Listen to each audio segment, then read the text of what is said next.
F'attività fi Pjazza Triton intqajmet aktar kuxjenza dwar l-epilessija hekk kif it-tnejn jitfakkar il-jum dinji tal-epilessija. Din l-attività tellet minn Caritas Malta Epilepsy Association fejn it-tajret tajra bil-kliem International Epilepsy Day dan bħala simbolu ta' libertà, tama u solidarjetà ma' dawk affettwati mill-epilessija.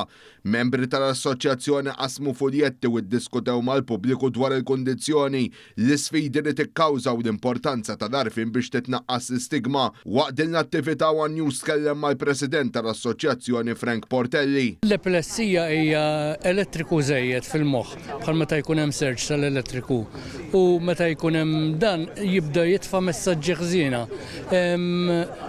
Eżempju, tibda tferfer idejk jew saqajk jew idejk l-oħra skont mill-liema naħa tal-moħħ ikun hemm is-serġ.